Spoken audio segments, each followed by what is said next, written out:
Memaksa orang lain demi sesuatu yang kita anggap benar tentu tidak sepenuhnya bisa dibenarkan. Sekali lagi, tidak ada kebenaran absolut di dunia ini. Kebenaran menjadi sesuatu yang relatif, tergantung orang melihat dari sudut pandang mana dan orang itu ada di posisi seperti apa. Untuk sesuatu yang tidak mengganggu wilayah sosial, tentu kebenaran tidak bisa diintervensi. Seandainya kebenaran orang idealnya harus seperti apa. Selagi tidak mengganggu orang lain, tidak merugikan orang lain, saya kira semuanya sah-sah saja. Seandainya orang itu akan berdalih, jika kamu begini, kamu akan senang, kamu akan merasa lebih baik, kamu akan bahagia. Karena kalau orientasinya kesenangan atau kebahagiaan, tentu kesenangan orang lain tidak bisa kita paksa. Tentu kesenangan menjadi sesuatu yang juga bias bagi setiap orang. Kenapa begitu? Karena kesenangan ini sifatnya emosi ya. Apa yang kita rasakan, apapun jika itu emosi, semuanya sifatnya selalu subjektif. Dan orang lain tidak berhak untuk mengintervensi. Misalnya urusan karir, dia menjadi apa, bekerja di mana, dan bekerja seperti apa, itu sifatnya relatif bagi setiap orang.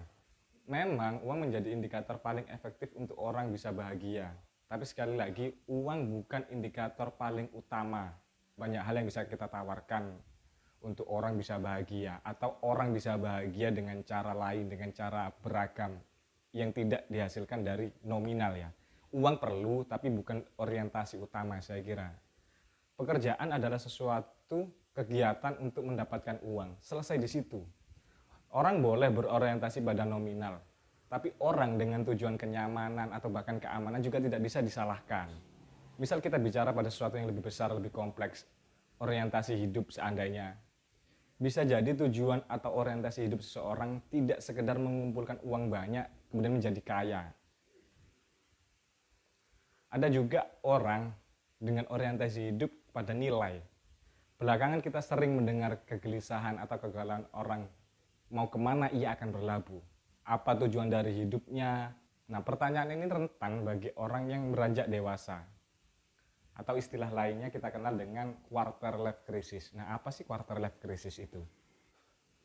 Quarter life crisis atau kegelisahan seperempat abad adalah periode seseorang dalam usia 18-30 tahun merasa tidak memiliki arah, khawatir, bingung, gelisah, kemana ia akan menempatkan hidupnya, kemana tujuan hidupnya dari orang itu.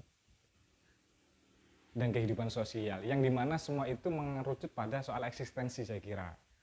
Penyebab dari quarter life crisis salah satunya adalah masalah karir, kerentanan finansial, atau percintaan. Bagaimana atau dengan siapa orang itu akan menjalani sisa hidupnya, pasangan hidup. Kemudian ia menjalani hidup dengan mandiri untuk pertama kalinya, atau dia mencoba membandingkan kehidupannya dengan kehidupan teman sebayanya, dengan kehidupan dengan orang lain, yang dimana dia sudah selesai dalam fase atau tahapan-tahapan itu. Nah, quarter life crisis ini lazim. Setiap orang pasti mengalaminya. Tidak berarti quarter life crisis hanya ada di era-era sekarang. Saya yakin dulu di fase atau masanya orang tua kita atau nenek-nenek kita, istilah quarter life crisis memang tidak digaungkan, tapi mereka pasti mengalami kegelisahan itu. Cuma memang belakangan karena mungkin teknologi yang semakin maju, sosial media menjadi semacam panggung eksistensi, kita mencoba membandingkan. Nah, itu yang membuat kita merasa resah atau gelisah. Coba seandainya kita tidak perlu membandingkan hidup kita dengan hidup orang lain, ya kegelisahan itu tidak terlalu besar, tidak akan sebesar ini gitu kan. Kita perlu bijak untuk diri kita sendiri. Kita perlu pastikan bahwasanya potensi orang beda-beda, tujuan orang tidak harus sama. Nah, kita cari tujuan yang sesuai dengan kita, sesuai dengan kapasitas kita, yang benar-benar kita inginkan gitu. Jadi kita tidak sekedar menduplikat atau plagiasi eksistensi orang lain untuk kita bawa pada kehidupan kita gitu. Yang menjadi masalah ketika kita coba membandingkan kehidupan orang lain dan kita harus seperti mereka, padahal banyak yang nggak kita miliki di kehidupan mereka.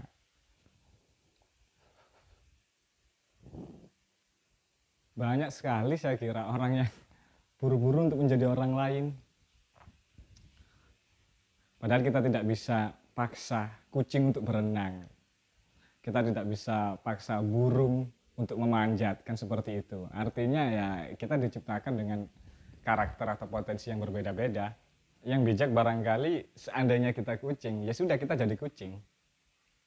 Seandainya kita jadi ikan, ya sudah kita jadi ikan. Jangan belajar memanjat, jangan belajar terbang. Kita harus melatih skill kita berenang, kan begitu. Seandainya kamu diciptakan menjadi guru, ya sudah, perdalam ilmu keguruan. Seandainya kamu diciptakan sebagai pengusaha, ya sudah, latih skill entrepreneurmu. Seandainya kamu diciptakan sebagai penulis, sebagai seniman, sebagai orang kantoran, sebagai akademisi, ya sudah,